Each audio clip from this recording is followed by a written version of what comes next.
सम्मानित मुल्क के मालिकों, मैं बौद्ध भिक्षु सुमित रतन।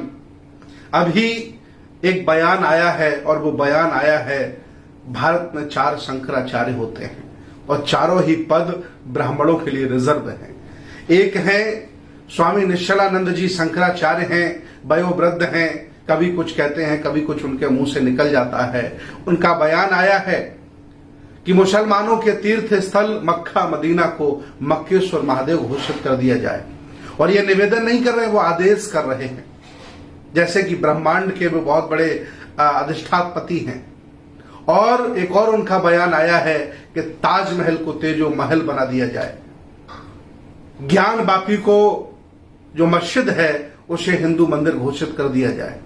मैं पूछना चाहता हूं आदरणीय शंकराचार्य महोदय जी, इतिहास की जानकारी हो, भूगोल की जानकारी हो, कभी पुरातन इतिहास आपने पढ़ा हो तो आपको पता होना चाहिए कि जो जगन्नाथपुरी मंदिर है आज भी उसमें बुद्ध की प्रतिमा विराजमान है। आज भी जगन्नाथपुरी के मंदिर के सबसे ऊपर बुद्ध की प्रतिमा विराजमान है। अगर हिम्मत है आप में कब्जा करने की और दूसरे को उपहार स्वरूप देने की, आदेश करने की, तो कभी कभी ये भी चर्चा कर लिया करो कि जगन्नाथपुरी पर कब्जा क्यों करके रखा है। वो बुद्ध की प्रतिमा है।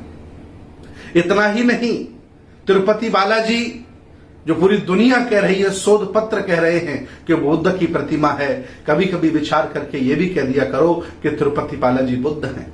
जब इतना ही सत्य कहने की आपकी आदत पड़ी है, मैं आपसे पूछना चाहता हूं, आप मुसलमानों को टारगेट करते रहते हो, उनके धर्म पर, उनके मजहब पर, उनकी व्यवस्था पर कुठाराघात करते रहते हो, आपको बड़ा मजा आता है।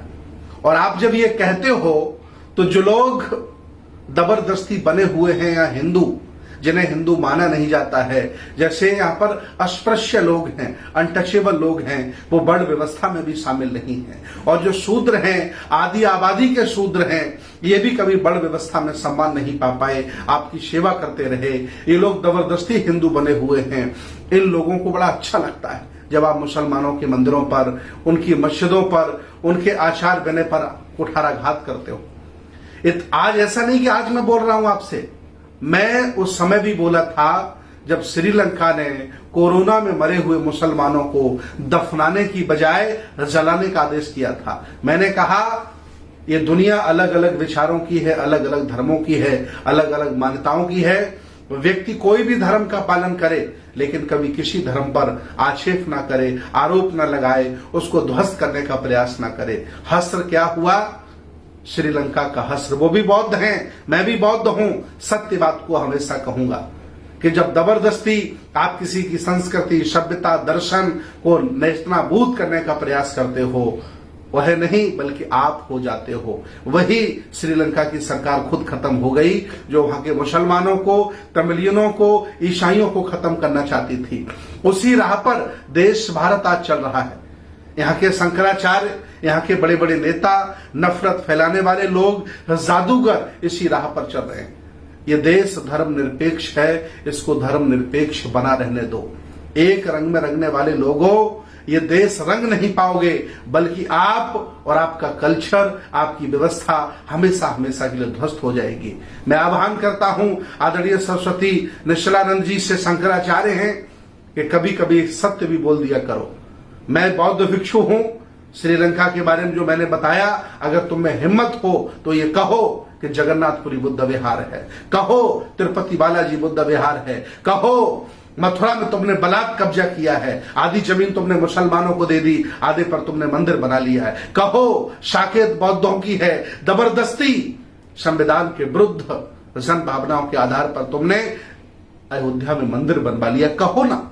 अगर इतने सच्चाधारी हो आप, शंकराचार्य हो, तो आपको पता चल जाएगा। इतिहास आपने पढ़ा होगा तो आपको पता होगा कि शंकराचार्य का कब इस भारत में आगमन होता है। ईसा मसीह कब आए, मोहम्मद साहब कब आए और बुद्ध कब आए, और बुद्ध की संस्कृति ने इस देश को क्या दिया और आप इस देश को क्या दे रहे हो।